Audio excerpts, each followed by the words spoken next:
নাহলে তোমাকে মাছ পড়তে দেবো না। কিন্তু তুমি লোককে বলে বেড়াচ্ছ তোমার মতন মাছ আলে আমি অনেক দেখেছি। কি এমন বিক্রি করছো তুমি মাছ? কি এমন বিক্রি করছো তুমি মাছ?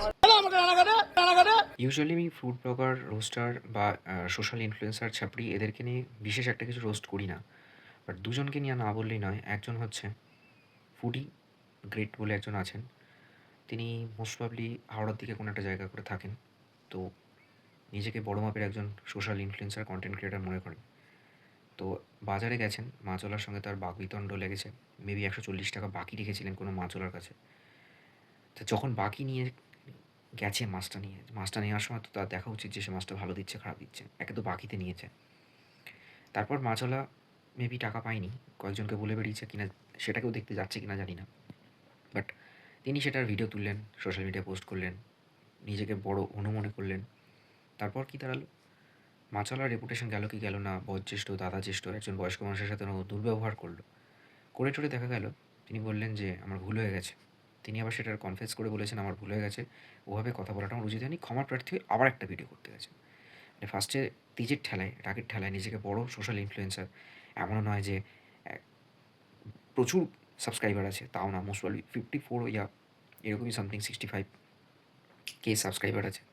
তাতেই একেবারে বিশাল কিছু মনে করেছে। মানে যাই হোক, আলটিমেটলি তো ফুড ব্লগার, বিভিন্ন জায়গায় ফুড রিভিউ করতে যায় এবং ফুড রিভিউ করার নাম করে তার প্রচুর কানেকশানস ক্রিয়েট হয়েছে।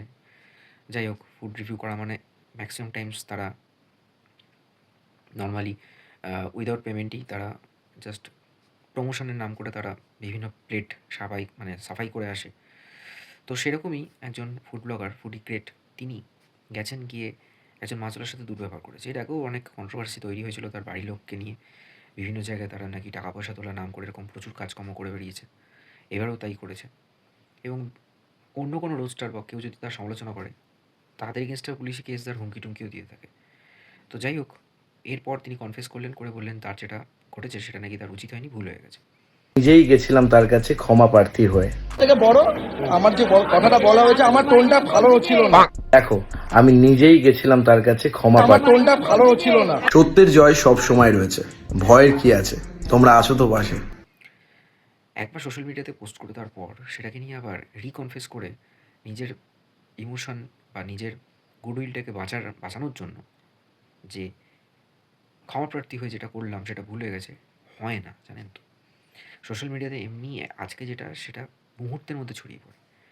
তো এমনিতেই প্রচুর কন্ট্রোভার্সি চলছে চারদিকে। আরেকজন আছে ডিজে অরুণ। সে তো নিজেকে বড় হনু মনে করে, মানে মনে হচ্ছে যেন বাংলা ইন্ডাস্ট্রি, সিনে ইন্ডাস্ট্রি, টেলিভিশন ইন্ডাস্ট্রি তার জন্য খেয়ে পড়ে বেঁচে আছে। তাকে বানিয়েই সবাই সিনেমা বানাচ্ছে, তার জন্য সব কিছু চলছে। একটা লোক পেটাই পরোটা বিক্রি করতো, সেখান থেকে ফুড ব্লগাররা তাকে একেবারে আকাশে তুলে দিয়েছে। সেই যে তুলে দিয়েছে সে আর নামেনি, এবং সেখানেই সে ভেসে ভেসে বেড়াচ্ছে। ডিজে অরুণ মোস্ট প্রবলি বাঘাযতীন এলাকায় তার একটা পরোটার দোকান রয়েছে, কিলো দরে মানে পেটাই পরোটা বিক্রি করতো। সেখান থেকে তার একটু পরিচিতি হয়। তারপর গত বছর এলো রাজুদা পকেট পরোটা। এবছর এখনও পর্যন্ত বিশেষ কিছু ট্রেন্ড দেখা গেল না। ডিজে অরুণ প্লিজ এখনও পর্যন্ত নিজেকে ধরে রেখেছে, আর কিছু ফুড ব্লগার তাকে যায় হাওয়া দিতে।